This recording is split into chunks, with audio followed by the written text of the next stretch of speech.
اس وقت حضرت خواجہ حبیب اعجمی رضی اللہ تعالی عنہ کی مرقد اطہر پر حاضر ہیں، بغداد شریف میں ہے، اور ایک قول کے مطابق بصرہ میں ہے۔ حضرت خواجہ حبیب اعجمی رضی اللہ تعالی عنہ ان اولیاء کرام میں سے ہیں کہ جن سے فیض پانے کے لیے بڑے بڑے اولیاء کرام آیا کرتے تھے۔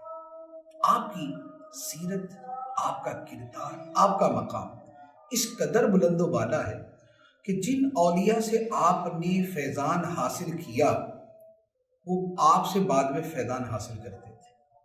آپ کا مقام اتنا بلند ہے کہ حضرت داؤد طائی رحمۃ اللہ علیہ جیسے عظیم ولی اکابر اولیاء کرام میں سے جو ہیں انہوں نے بھی حبیب اعجمی سے فیضان حاصل کیا۔ اب پیدا تو عجم میں ہوئے، لیکن پھر آپ بصرہ چلے گئے، اور بصرہ میں جا کے جو آپ کی زندگی تھی وہ گناہوں میں اور معاذ اللہ سود خوری میں گزرتی تھی۔ سود کا آپ کا کام تھا، قرض دیتے تھے اور اس کے اوپر سود وصول کیا کرتے تھے، جو کہ حرام فعل ہے، گناہ کبیرہ ہے۔ لیکن اللہ تعالیٰ کی رحمت بڑی وسیع ہے کہ اس نے توبہ کا دروازہ ہر وقت کھول کے رکھا ہوا۔ بڑے سے بڑا گناہ گار بھی رب کی بارگاہ میں اگر ندامت کے ساتھ حاضر ہوتا ہے اور اپنا سر جھکا لیتا ہے، رب اسے معاف فرما دیتا ہے۔ ایسا ہی معاملہ حضرت خواجہ حبیب اعجمی کے ساتھ ہوا۔ واقعہ طویل ہے، اس کا بہت مختصر سا خلاصہ عرض کرتا ہوں کہ ایک مرتبہ آپ راستے سے جا رہے تھے تو کچھ بچے کھیل رہے تھے۔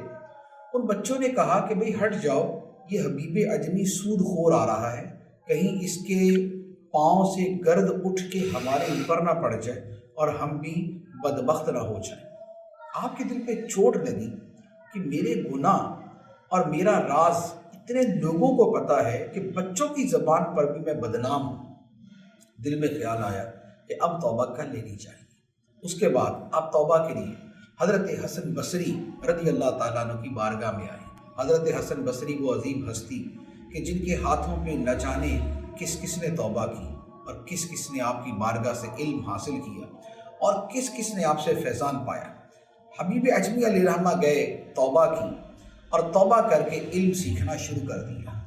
اچھا، اب اس میں ایک بڑا طویل ایک سلسلہ چلا کہ آپ رات کو عبادت کرتے اور دن کے وقت آپ حضرت حسن بصری علیہ رحمہ سے علم دین سیکھتے تھے، قرآن سیکھتے تھے، حدیث سیکھتے تھے، شرعی مسائل سیکھتے تھے، شریعت سیکھتے تھے۔ اب ہوا یہ کہ جب آپ نے توبہ کر لی تو کام تو سود کا کرتے تھے، تو سارے کا سارا چھوڑ دیا، جس کو جو مال دینا تھا دے دیا۔ اب اس کے بعد کیا ہوا کہ اپنی زوجہ کے ساتھ آپ کسی جگہ دریا کے کنارے آپ نے قیام کر لیا۔ وہاں جب قیام کر لیا تو اب کچھ دن گزرے تو بیوی نے کہا کہ کچھ کما کے بھی لائیں، گھر کا خرچہ کیسے چلے گا؟ آپ نے کہا کہ ٹھیک ہے میں کام کرتا ہوں۔ اب گھر سے نکلتے، جا کے کسی جگہ بیٹھ جاتے، عبادت کرتے، شام کو واپس آ جاتے۔ 10 دن گزر گئے۔ جب 10واں دن آیا تو بیوی نے کہا کہ آپ اتنے دنوں سے کام کر رہے ہیں، کوئی آپ کو معاوضہ نہیں ملا، کوئی اجرت نہیں ملی؟ آپ نے کہا میں انشاءاللہ، میرا جو مالک ہے جس کے پاس میں کام کرتا ہوں بڑا کریم ہے، بڑا مہربان ہے، وہ دے دے گا۔ اب 10ویں دن جب عبادت کر کے واپس چلے تو دل کے اندر خیال آیا کہ میں تو سارا دن عبادت کرتا رہا، میرے گھر کا خرچہ کیسا چلے گا؟ آج تو میں نے اپنی بیوی سے کہا تھا کہ مالک مجھے آج معاوضہ دے دے گا، اجرت دے دے گا۔ اسی خیال کے اندر غلطاں اور اسی خیال کے اندر چلتے ہوئے گھر پہنچے۔ جب گھر کے قریب پہنچے تو اندر سے گوشت کی خوشبو آ رہی ہے، سالن کی خوشبو آ رہی ہے، روٹیوں کی خوشبو آ رہی ہے، بڑے حیرت زدہ ہوئے۔ اندر پہنچے، بیوی کو پوچھا کہ بھئی یہ کیا؟ اس نے کہا کمال کرتے ہیں، آپ پوچھ رہے ہیں؟ بھئی وہ جس مالک کے پاس آپ کام کرتے تھے، آج اس نے ایک بندہ بھیجا تھا، اس نے یہ سارا گھی دیا ہے، یہ شہد دیا ہے، یہ آٹا دیا ہے، یہ بکری کا گوشت دیا ہے، اور اس نے کہا تھا کہ وہ آپ کے شوہر جب آئیں تو ان کو بولنا کہ مالک نے پیغام بھیجا ہے کہ اگر زیادہ محنت کرو گے نا تو معاوضہ بھی زیادہ دیا کریں گے۔ حضرت حبیب اعجمی علیہ رحمہ نے جب سنا، سبحان اللہ سبحان اللہ، دل اللہ کی رحمت میں جھوم اٹھا کہ کمال ہے، ابھی چند دن رب کی میں نے عبادت کی اور رب نے ایسا صلہ عطا کر دیا۔ اس کے بعد پھر عبادت میں لگے اور پھر سبحان اللہ عبادت کے اندر جو مرتبہ اور مقام حاصل کیا اتنا بلند اور ایمان کامل کا جو مرتبہ آپ کو ملا اس کا اندازہ اس سے لگائیں۔ تو ایک مرتبہ حضرت حسن بصری رحمۃ اللہ علیہ نے دیکھا کہ حبیب اجمی نے اپنے کپڑے کسی جگہ اتارے اور بقیہ کپڑوں کے ساتھ آپ چلے گئے غسل کرنے۔ تو حضرت حسن بصری آ کے کھڑے ہو گئے کہ بھی یہ بازار کے اندر یا کہیں اپنے کپڑے چھوڑ کے چلے گئے، چور چوری نہ کر گئے۔ تھوڑی دیر کے بعد حبیب اجمی واپس آئے۔ حسن بصری نے کہا کہ بھائی یہ کپڑے کس کی رکھوالی میں دے کے گئے تھے، کو اٹھا کے لے جاتا؟ تو فرمایا کہ میں اس کی رکھوالی میں دے کے گیا تھا جس نے اس کی حفاظت کے لیے آپ کو بھیج دیا۔ میں اپنے رب کی جو ہے وہ رکھوالی میں اور اس کی حفاظت میں دے کے گیا تھا۔